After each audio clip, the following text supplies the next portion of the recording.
series, and we've also got some serious social issues on the way as well. Yes, we are going to be talking all about ME throughout the whole series. It's also known as chronic fatigue syndrome. And any of ME. Yeah, now there are lots of misconceptions with ME. It used to be referred to as the yuppie flu. So we sent Aaron to investigate this often misunderstood condition.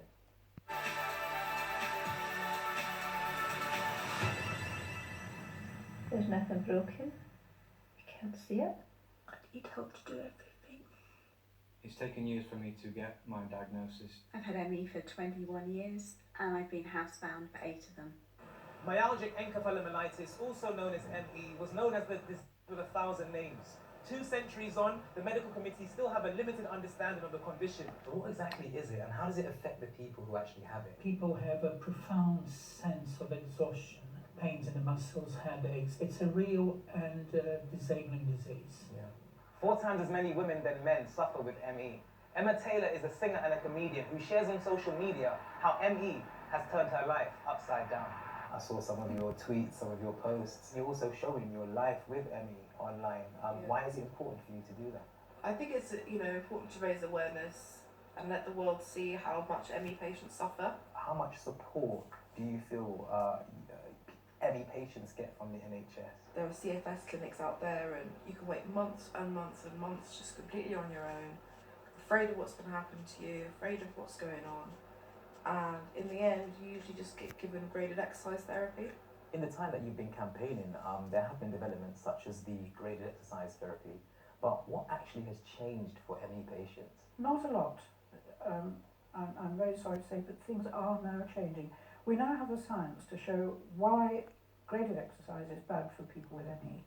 And that's because the mitochondria, the little batteries in the cells, run out of oxygen much more quickly than they do with a normal person.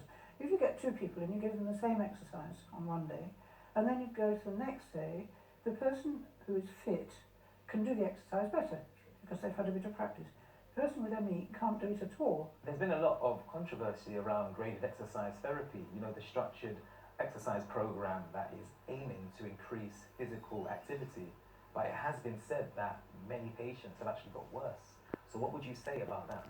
The healthcare professionals who deliver graded exercise therapy and cognitive behavioural therapy, they shouldn't be cast as villains. They are trying their best to help people with ME. And those treatments work for many people who are mild to moderately affected, but they don't work for the majority of cases. Patients arrive in my clinic having had symptoms for years or decades, and they have no diagnosis. That is where the problem lies. When an ME patient exerts themselves as well, their symptoms get much worse. I literally have to be in a dark room, earplugs in, eye mask on, and in just total silence, and I just have to lie there, and it can be for a day, it can be for 2 or 3 days.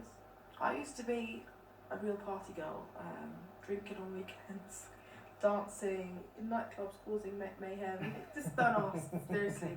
That seems like a completely different life. Now, the Medical Research Council in 2011 committed 1.65 million to ME research.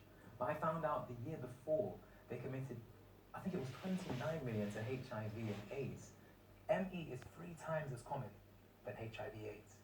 It seems a massive difference. So just how hard is it for you to gain funding for your research? Very hard is the short answer. And in fact, I think we need to increase the funding for ME, I would say at least by 40 or 50 times. The Medical Research Council invests into research that is funded by the UK taxpayer. I contacted MRC, they didn't want to give an interview, but they did provide this statement.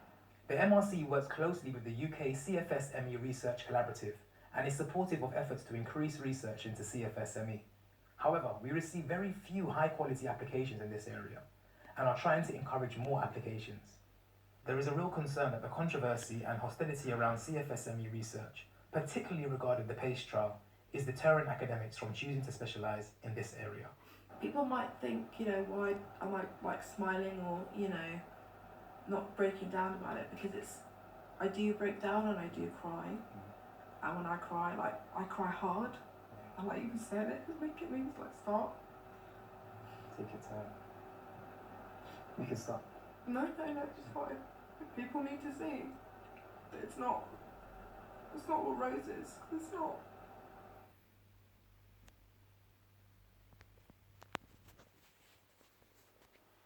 Gosh, you know what? Emmy is one of those things I've heard so much about, but Yeah. didn't really know about it for real. And hearing from all those people actually living with it was really insightful. Yeah, I mean, I've never really thought how much toll it would take on someone's day-to-day life. Yeah. So that's really opened my eyes, and I'm glad that we can make you all aware as well. So if you want to find out any more information about ME, please go to our website www.whatsuptv.co.uk. We'll be back after the break. Okay, we are finishing things off now with the meaningful ending, and this one is all about our series campaign on Emmy. So sit back, it's very clever, take a listen. See you next week. Bye.